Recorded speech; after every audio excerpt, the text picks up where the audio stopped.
పవిత్ర విక్రాంత్ క్యాబిన్కి వెళ్ళేసరికి చైర్లో కూర్చొని వెనక్కి వాలి ఫోన్లో న్యూస్ చూస్తూ ఉంటాడు విక్రాంత్. ఫుడ్ ప్లేట్ చేతిలో పట్టుకుని వాటర్ టేబుల్ మీద పెట్టి అన్నం కలిపి అనండి అని అంటుంది పవిత్ర. ఆహా ఇలా కాదు అంటూ పవిత్రను లాగి తన ఒడిలో కూర్చునేలా చేస్తాడు విక్రాంత్.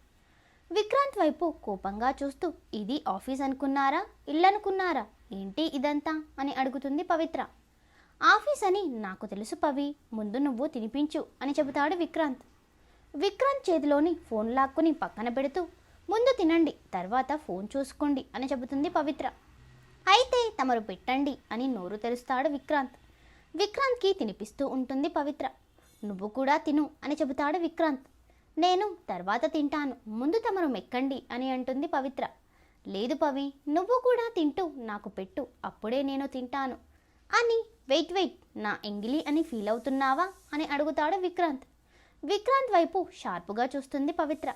దెబ్బకి సైలెంట్ అయిపోతాడు విక్రాంత్. తమరు ఇంతకు ముందులా అమూల్ బేబీలా బుద్ధిగా ఉన్నప్పుడే బాగుండేది, ఇప్పుడు మొండిగటంలా నా ప్రాణాలు తీస్తున్నారు అని తన తింటూనే విక్రాంత్కి తినిపిస్తుంది పవిత్ర. ఆ కర్రీ నాకు నచ్చదు, అది వదిలే పవిత్ర అని చెబుతాడు విక్రాంత్. ఆరోగ్యానికి మంచివైనవి ఏదీ నచ్చదు అంటూ నోరు మూసుకొని పెట్టింది తినండి, ఎక్కువ మాట్లాడితే నోట్లో కుక్కేస్తాను అని విక్రాంత్కి కడుపు నిండా తినిపించి చాలా ఇంకా తీసుకుని రానా అని అడుగుతుంది పవిత్ర. అమ్మో ఇంకా నా వల్ల కాదు, ఇప్పటికే కడుపు నిండిపోయింది అని పవిత్ర చుట్టూ ఉన్న చేతిని తీస్తాడు విక్రాంత్. విక్రాంత్ ఒడిలో నుంచి లేచి హ్యాండ్ వాష్ చేసుకుని విక్రాంత్కి తాగడానికి వాటర్ ఇస్తుంది పవిత్ర. వాటర్ తాగి థ్యాంక్స్ అని నవ్వుతూ చెబుతాడు విక్రాంత్.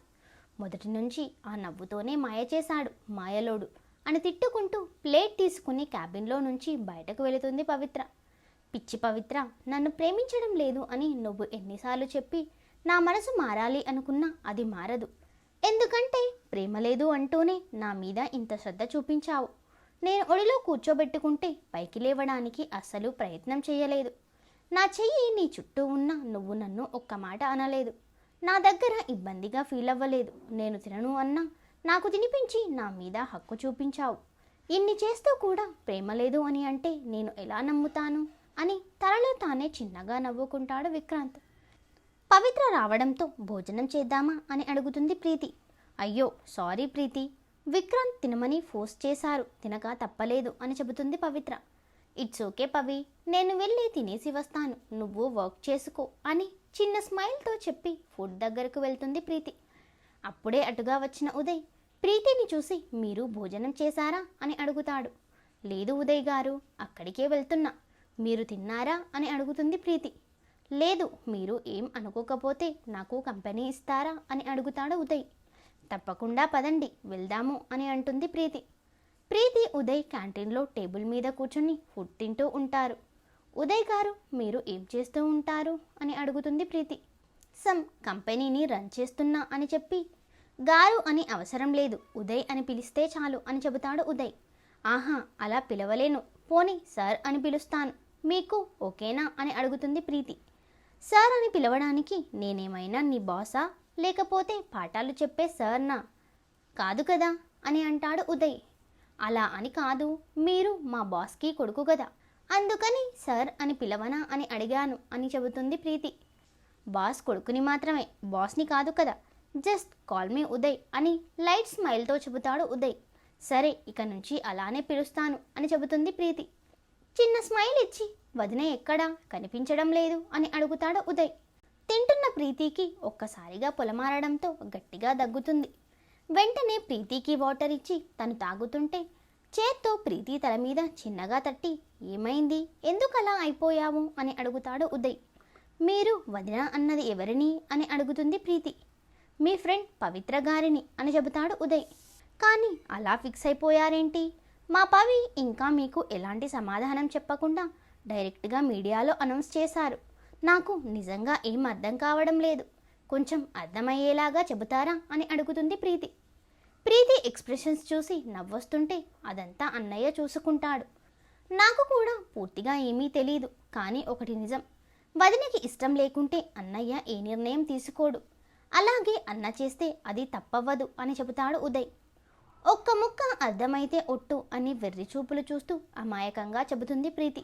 నువ్వు మరీ ఇంత అమాయకంగా ఉంటే కష్టం, కొంచెం పెద్దగా ఆలోచించండి అని చెప్పి తినడం పూర్తి చేస్తాడు ఉదయ్. సగం తిని ఇంకా తన వల్ల కాక వదిలేస్తుంది ప్రీతి. అదేంటి అంతే తిన్నావు, ఎప్పుడూ అంతేనా అని అడుగుతాడు ఉదయ్. ఈరోజు కొంచెం ఎక్కువ వడ్డించారు, అందుకే తినలేకపోయాను అని చెబుతుంది ప్రీతి.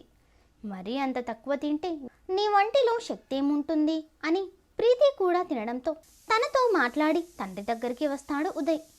ప్రతాప్, నారాయణరావు, ఉదయ్ ముగ్గురు ఆఫీస్ నుంచి బయలుదేరుతారు. ప్రీతి, పవిత్ర వాళ్ళు వెళ్ళే వరకు ఉండి వర్క్ చేయడానికి వెళ్తారు.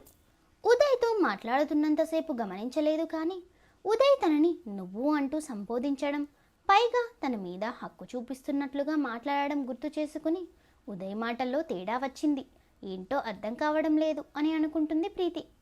పవిత్ర వర్క్ ఫినిష్ చేసి ఇంటికి వెళ్ళడానికి తన క్యాబిన్లో నుంచి బయటకు వస్తుంది. అప్పుడే విక్రాంత్ కూడా క్యాబిన్లో నుంచి బయటకు వస్తాడు. ఒక్క నిమిషం విక్రాంత్ని చూసి తల తిప్పుకొని వెళ్ళిపోతుంది పవిత్ర. అది గమనించి చిన్నగా నవ్వుతూ, బాగానే తిప్పుకుంటూ వెళ్తున్నావు, వెళ్ళు వెళ్ళు, ఎలాగో కొన్ని రోజుల్లో నా దగ్గరికే కదా రావాల్సింది అనుకుని అక్కడ నుంచి బయటకు వెళ్తాడు విక్రాంత్. ప్రీతి విక్రాంత్ని దాటి వెళ్ళిపోతుంటే పిలుస్తాడు విక్రాంత్. వెనక్కి తిరిగి ఏంటి సార్ అని అడుగుతుంది ప్రీతి. ఏంటి అనే నేనే నిన్ను అడగాలి అనుకుంటున్నాను, మధ్యాహ్నం నుంచి చూస్తున్నా, ఎందుకు నన్ను చూస్తేనే భయంతో పారిపోతున్నావు అని అడుగుతాడు విక్రాంత్. అప్పుడు మీరు జాయిన్ అయిన కొత్తలో మీతో కోపంగా మాట్లాడాను, ఆ తర్వాత కూడా రోజూ మీ దగ్గర లొడలొడా వాగేదాన్ని, సారీ సార్ అని చెబుతుంది ప్రీతి. ఈ సారీలేమీ నాకు అవసరం లేదు, నువ్వు ఇంతకుముందు నాతో ఎలా ఉన్నావో ఇప్పుడు అలానే ఉండు అని చెబుతాడు విక్రాంత్. థ్యాంక్స్ అని చిన్నగా నవ్వి బాయ్ అని చెప్పి స్కూటీ దగ్గరకు వెళ్తుంది ప్రీతి. రావడానికి ఇంతసేపేంటే అని అడుగుతుంది పవిత్ర. విక్రాంత్ గారు కనిపిస్తే మాట్లాడుతున్నానులే అని చెబుతుంది ప్రీతి. నువ్వు ఆ మీటింగ్లో ఉంటే బయట పెట్టుకో, లేకపోతే నాకు స్కూటీ కీస్ ఇచ్చేయి, నేను వెళ్ళిపోతాను అని విసుక్కుంటూ చెబుతుంది పవిత్ర.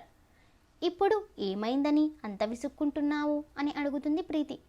ఇంకా ఏం కావాలి, కాబోయే కోడలు అంటూ ప్రతాప్ సార్ మీడియా ముందు అనౌన్స్ చేశారు. ఈ విక్రాంత్ ప్రేమ పెళ్ళి అంటూ నాకు ఊపిరి తీసుకునే గ్యాప్ ఇవ్వడం లేదు. అమ్మా నాన్న ఈ విషయం టీవీలో చూసుంటే వాళ్ళు ఏమనుకుంటారో అని కంగారుగా ఉంది అని చెబుతుంది పవిత్ర. అమ్మా నాన్న నీ గురించి కలలో కూడా తప్పుగా అనుకోరు పవి అని, అయినా విక్రాంత్ అని గట్టిగా అరుస్తావేంటే, ఎవరైనా వింటే కాబోయే భర్తకి కనీసం గౌరవం ఇవ్వడం లేదు అని అనుకుంటారు అని అంటుంది ప్రీతి. ఇంకోసారి కాబోయే భర్త బీరకాయ అన్నావు అంటే బట్టలు ఉతికినట్లు ఉతికి ఎండలో ఆరేస్తాను చెబుతున్నా అని కోపంగా అంటుంది పవిత్ర. ఇప్పుడు నేనేం తప్పుగా అన్నానే, ఉన్నమాటనే కదా అన్నాను. అసలు ఒక విషయం చెప్పు, నువ్వు విక్రాంత్ గారిని ప్రేమిస్తున్నావా లేదా అని అడుగుతుంది ప్రీతి. లేదు, తెలీదు, ఒకవేళ ప్రేమించినా పెళ్లి చేసుకోను అని అంటుంది పవిత్ర. అమ్మ పవి, నువ్వు చెప్పిన సమాధానం విన్నాక బుర్ర గిర్రున తిరుగుతుంది, పాపం పెళ్ళయ్యాక విక్రాంత్ గారు నీతో ఎలా వేగుతారో ఏంటో అని అంటుంది ప్రీతి. అదే మాట, అరే నాకు పెళ్ళి వద్దు మొర్రో అంటుంటే ఎవరూ వినిపించుకోరేంటి అని కోపంగా చెబుతుంది పవిత్ర. పెళ్లి చేసుకోకుండా ఏం చేస్తావే అని అడుగుతుంది ప్రీతి. ఇంట్లో కూర్చొని చిడతాలు వాయించుకుంటాను అని వెటకారంగా చెబుతుంది పవిత్ర. నిజంగా అదే చేసేటట్లుగా ఉన్నావు, ఇంకా ఒక్క నిమిషం నీ మాటలు వింటే కళ్ళు తిరిగి పడేలా ఉన్నాను, వచ్చి ఎక్కు, త్వరగా ఇంటికి పోదాము అని అంటుంది ప్రీతి. ఈ బుద్ధి ముండే ఉండి ఏడిస్తే ఈ పాటికి సగం దూరం వెళ్ళేవాళ్ళము అని స్కూటీ ఎక్కి కూర్చుంటుంది పవిత్ర. పవిత్ర ప్రీతి ఇంటికి వెళ్ళేసరికి వీళ్ళ కోసం గుమ్మం దగ్గరే ఎదురు చూస్తూ ఉంటుంది భారతి. ఇక్కడ కూర్చున్నావెందుకమ్మా అని అడుగుతుంది పవిత్ర. మీ ఇద్దరి కోసమే చూస్తున్నాను అని చెబుతుంది భారతి. మా కోసం ఎందుకమ్మా అని అడుగుతుంది ప్రీతి. ఇందాక టీవీలో న్యూస్ చూశాను, నా దగ్గర పెళ్ళి వద్దు అన్నావు, మరి వాళ్ళ దగ్గర ఎలా ఒప్పుకున్నావు పవి అని అడుగుతుంది భారతి. అదంతా ఒక పెద్ద కథ మమ్మీ, ముందు లోపలికి వెళదాం, అప్పుడు చెబుతాను అని ఇంటిలోకి వెళ్తుంది పవిత్ర. అప్పుడే పవిత్ర ఇంటి ముందు ఒక కారు వచ్చి ఆగుతుంది. పవిత్ర, ప్రీతి, భారతి ముగ్గురు తల తిప్పి గుమ్మం వైపు చూస్తారు. కారులో నుంచి ముందు కొంతమంది వ్యక్తులు దిగుతారు. తర్వాత అజయ్ కారులో నుంచి దిగుతాడు. అజయ్ని చూడగానే భారతి, పవిత్ర ఆశ్చర్యపోతారు. ప్రీతి లోపలికి పద అని పవిత్ర చెయ్యి పట్టుకుని ఇంటిలోకి లాక్కుని వెళ్తుంటుంది భారతి. ఏమైందమ్మా, ఎందుకు అతన్ని చూసి అంత కంగారు పడుతున్నావు అని అడుగుతుంది ప్రీతి. అవన్నీ తరువాత చెబుతాను, ముందు లోపలికి పద అని పవిత్రను లాక్కొని వెళ్ళి తలుపు వేసి గడియ పెట్టేస్తోంది భారతి. అమ్మ, ఇంకా ఎన్ని రోజులు ఇలా భయపడాలి? అసలు మనం ఎందుకు దాక్కోవాలి అని అడుగుతుంది పవిత్ర. మన ప్రాణాలు నిలబడాలి అంటే దాక్కోక తప్పదు అని కూతురికి చెప్పి భర్తకి ఫోన్ చేస్తుంది భారతి. లేదమ్మా, ఇలా పిరికిదానిలా దాక్కోవడం నా వల్ల కాదు. ఈరోజు వాడికి ఎదురెళ్ళి తాడో పేడో తేల్చుకుంటాను అని డోర్ తీయబోతుంది పవిత్ర. పవి, డోర్ తీస్తే నా మీద ఒట్టే అని అంటుంది భారతి. అమ్మ అని గట్టిగా అంటుంది పవిత్ర. హా, అమ్మనే, నువ్వు బయటకు వెళ్ళడానికి వీల్లేదు అని చెబుతుంది భారతి. వీళ్ళ మాటలు అర్థం కాక అతనికి ఎందుకు భయపడుతున్నారో తెలియక అయోమయంగా చూస్తుంది ప్రీతి. పవిత్ర ఇంటి గుమ్మం దగ్గరకు వెళ్ళి తలుపు కొడతాడు అజయ్. తలుపు చప్పుడు విని ఫోన్ పక్కన పెట్టి భయంగా చూస్తుంది భారతి. నీకోసం నేను ఇక్కడికి వస్తే లోపల దాక్కున్నావేంటి పవిత్ర, బయటకురా అని పిలుస్తాడు అజయ్. వాడి నోటి నుంచి తన పేరు బయటకు వస్తుంటే తట్టుకోలేక 2 చేతులతో గట్టిగా చెవులు మూసుకుంటుంది పవిత్ర. పవిత్ర, మర్యాదగా నువ్వు బయటికి వస్తే నా చేతిలో హ్యాపీగా చచ్చిపోతావు. రాకపోయినా చస్తావనుకో, కాకపోతే నరకం అంటే ఏంటో ప్రత్యక్షంగా చూడాల్సి వస్తుంది అని గట్టిగా తలుపు కొడుతూ బయటకురా అని గట్టిగా అరుస్తాడు అజయ్. అజయ్ అరుపు విని ఒక్కసారిగా అదిరిపడుతుంది ప్రీతి. భారతి భయంతో ప్రీతి పవిత్రలను పట్టుకుని సోఫాలో కూర్చొని భర్తకి ఫోన్ కలపడానికి ప్రయత్నిస్తూ ఉంటుంది. నువ్వు ఇలా పిలిస్తే రావే అని, రేయ్, నిమిషాలలో ఈ ప్లేస్ రూపురేఖలు మారిపోవాలి అని చెప్పి తన పాకెట్లో నుంచి గన్ బయటకు తీస్తాడు అజయ్. బయట ఉన్న పూల కుండీలు, వస్తువులు పగలగొడుతూ ఉంటారు అజయ్ మనుషులు. ఆ శబ్దాలు వింటుంటే ప్రీతికి భయం వేస్తోంది. తన చేతిలోని గన్తో తలుపుని షూట్ చేస్తాడు అజయ్. తలుపుని చీల్చుకుంటూ లోపలికి వచ్చిన బుల్లెట్ని చూసి ప్రీతి ఒక్కసారిగా భయంతో గట్టిగా అరుస్తుంది. అప్పుడే ఇంటికి వస్తారు మోహన్, రోహిత్. వాళ్ళని చూసి, పవిత్ర, మీ నాన్న తమ్ముడు వచ్చారు, ఇకనైనా బయటకురా అని పిలుస్తాడు అజయ్. రోహిత్ని, మోహన్ని అజయ్ మనుషులు చిరక వైపు పట్టుకుని అజయ్ ముందు నించోబెడతారు. హాయ్ మోహన్ గారు, మీ అమ్మాయి లోపల ఉంది, కొంచెం బయటికి రమ్మని చెప్పండి అని అడుగుతాడు అజయ్. అమ్మా పవి, నాకు ఏం జరిగినా పర్వాలేదు, నువ్వు మాత్రం లోపల నుంచి బయటకు రాకు అని అరిచి చెబుతారు మోహన్. అది విని మోహన్ ముఖం మీద గన్తో కొడతాడు అజయ్. విసురుగా కింద పడినా అరవకుండా నొప్పినంతా ఓర్చుకుంటారు మోహన్. నాన్న అని అరుస్తాడు రోహిత్. రోహిత్ అరుపుకి వెంటనే వెళ్ళడానికి ముందుకు కదులుతుంది పవిత్ర. కూతురు చేతిని పట్టుకుని వద్దు అంటూ ఆపుతుంది భారతి. మీరు ఇలా చెబితే వినే రకాలు కాదు అని రోహిత్ని విసురుగా గోడకి అడిచిపెట్టి తలకి గన్గురి పెట్టి, పవిత్ర, చివరిసారిగా చెబుతున్నా, నువ్వు బయటకు వచ్చావో నీ తమ్ముడు ప్రాణాలతో ఉంటాడు, లేదంటే పుచ్చకాయ పేలినట్లుగా వీడి తల పేలిపోతుంది అని కోపంగా చెబుతాడు అజయ్. రేయ్, నా కొడుకుని ఏం చెయ్యొద్దు, వదులు అంటూ అజయ్ని అడ్డుకోబోతాడు మోహన్. కానీ అజయ్ మనుషులు మోహన్ని పట్టుకుని దగ్గరకు వెళ్ళనివ్వకుండా ఆపేస్తారు. అమ్మా, ఇంకా నా వల్ల కాదు, ఇది వాడికి నాకు మధ్య ఉన్న సమస్య, నా కోసం మీరంతా బలవుతుంటే నేను చూస్తూ ఉండలేను అని చెప్పి పరుగున వెళ్ళి డోర్ తీస్తుంది పవిత్ర. డోర్ తీసుకుని బయటకు వచ్చిన పవిత్రను చూసి, వచ్చావా, రా, గత 5 ఏళ్లుగా ఈరోజు కోసమే ఎదురు చూస్తున్నాను, ఎప్పుడెప్పుడు నిన్ను చంపుదామా అని 1000 కళ్ళతో ఎదురు చూస్తున్నా. ఈరోజు నిన్ను నా చేతులతో చంపుతాను, అది కూడా నువ్వు కలలో కూడా ఊహించని విధంగా అని రోహిత్ని వదిలేస్తాడు అజయ్. వెంటనే రోహిత్ దగ్గరకు వెళ్ళి, తమ్ముడు, నీకేం కాలేదుగా అని కంగారుగా అడుగుతుంది పవిత్ర. నాకేం కాలేదక్కా అని చెబుతాడు రోహిత్. రోహిత్ దగ్గర ఉన్న పవిత్రని జుట్టు పట్టుకుని పైకి లేపుతాడు అజయ్. అజయ్ పట్టుకున్న తీరుకి నొప్పితో కళ్ళల్లో నుంచి నీళ్లు వస్తున్నా నోరు విప్పకుండా కోపంగా చూస్తుంది పవిత్ర. ఇదే పొగరు నాకు నీ మీద కోపాన్ని 5 ఏళ్లుగా ఎక్కువ అయ్యేలా చేసింది. ఈ పొగరుని ఈరోజు అణచే తీరతాను అని పవిత్రని అలాగే జుట్టు పట్టుకుని లాక్కొని వెళ్తాడు అజయ్. రేయ్, మా అక్కని వదులు అని రోహిత్ ముందుకు వెళ్తే, మా పవిని వదులు అని అజయ్ చెయ్యి పట్టుకుంటుంది ప్రీతి.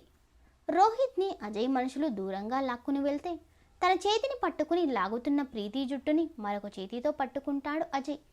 నొప్పికి అమ్మా అని అరుస్తుంది ప్రీతి. రేయ్, నీకు కావాల్సింది నేనే కదా, తన మీద చెయ్యెందుకు వేస్తావు, వదులు తనని అని కోపంగా చెబుతుంది పవిత్ర.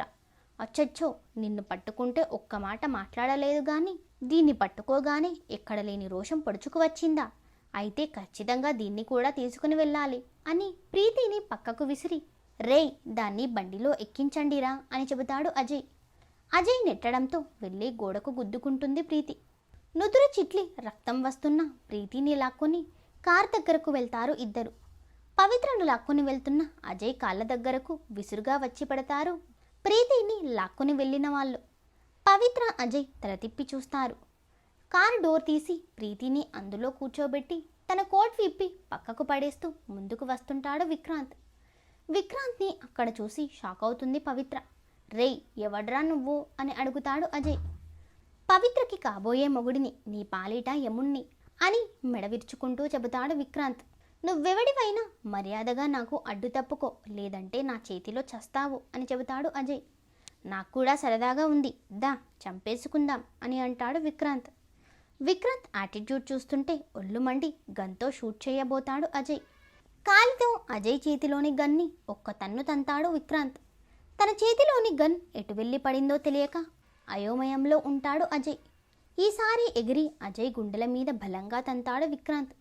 వెనుక ఉన్న తన కార్ని ముద్దు పెట్టుకుని కింద పడతాడు అజయ్. అజయ్ చేతిలోని పవిత్రని తన వైపుకి లాక్కుంటాడు విక్రాంత్. రేయ్ నన్ను కొడుతుంటే చూస్తారేంట్రా, వాడిని వేసేసి దాన్ని తీసుకురండి అని వాళ్ళు తెచ్చిన 3 కార్లలో ఒక దానిలో కూర్చుంటాడు అజయ్. మీ బాస్ చెప్పాక కూడా ఇంకా ఆలస్యం ఏంటి, రండి ఆడేసుకుందాం అని చేతిని ఫోల్డ్ చేసుకుంటూ అంటాడు విక్రాంత్. ఒక 10 మంది దాకా విక్రాంత్ మీదకు వెళ్తారు. ఒక్కొక్కడిని లెఫ్ట్ రైట్ లెగ్తో తంతూ ఫుట్బాల్ ఆడుకుంటాడు విక్రాంత్. కొంతమంది విక్రాంత్ని తట్టుకోలేక పవిత్ర దగ్గరకు వెళ్తారు. వెంటనే పవిత్రను నడుము పట్టి దగ్గరికి లాక్కొని ఒక చేత్తో తనని పట్టుకుని రౌడీలను కొడతాడు విక్రాంత్. తన నడుముని చుట్టుకున్న విక్రాంత్ వైపు తినేసేలా చూస్తూ, నా నడుముని వదులు సీరియస్గా చెబుతుంది పవిత్ర. హలో మేడం, నేనేం కావాలని నీ నడుముని పట్టుకోలేదు, మిమ్మల్ని కాపాడాలి అనే కంగారులో అనుకోకుండా నడుముని పట్టుకున్నాను అని చెబుతాడు విక్రాంత్. లేదు, నువ్వు కావాలనే పట్టుకున్నావు, లేకపోతే ఏ చెయ్యో పట్టుకోవచ్చుగా అని అంటుంది పవిత్ర. ఇప్పుడు మనం ఉన్న పరిస్థితికి నువ్వు గొడవలాడడానికి ఏమైనా సంబంధం ఉందా అని అడుగుతాడు విక్రాంత్. ఉంది, నువ్వు కావాలనే నా నడుము పట్టుకున్నావు, ఆ విషయం ఒప్పుకో అని అంటుంది పవిత్ర. వీళ్ళు ఇలా గొడవ పడడం చూసి వెంటనే విక్రాంత్ని కుట్టబోతాడు ఒక రౌడీ. పవిత్రను అలాగే పట్టుకుని కాలితో తన్నేలా చేస్తాడు విక్రాంత్. అది చూసి ప్రీతి 2 కళ్ళు చాటంతా చేసుకుని నోరు తెరుచుకుని చూస్తుంది. ఎహే, నేనేమైనా స్టిక్నా, ఎలా కావాలంటే అలా తిప్పేస్తున్నావు, పందిలాగున్నాడు వాడు, నా చేత తన్నించావు, నా కాలు ఉందో ఊడిందో నాకు అర్థం కావడం లేదు అని విక్రాంత్ మీదకు ఇంతెత్తున లేస్తూ అరుస్తుంది పవిత్ర. అమ్మ తల్లి, తర్వాత నీకు కావాల్సినంతసేపు తిట్టు, వింటాను, కానీ ఇప్పుడు కాసేపు నోరు మూసుకుని ఉంటావా అని అడుగుతాడు విక్రాంత్. విక్రాంత్ మాటలకు మూతి ముడుచుకుని తలపక్కకు తిప్పేస్తుంది పవిత్ర. అందరినీ కొట్టిన తర్వాత అజయ్ దగ్గరకు వెళ్ళబోతాడు విక్రాంత్. అది గమనించి వెంటనే కార్ స్టార్ట్ చేసి అక్కడ నుంచి వేగంగా వెళ్ళిపోతాడు అజయ్. వాడు వెళ్ళిపోయాడు, వదురింకా అని అంటుంది పవిత్ర. అసలు అజయ్ పవిత్రను ఎందుకు చంపాలనుకుంటున్నాడు? అవన్నీ తెలియాలంటే నెక్స్ట్ పార్ట్ వరకు వెయిట్ చేయండి. Thank you for watching.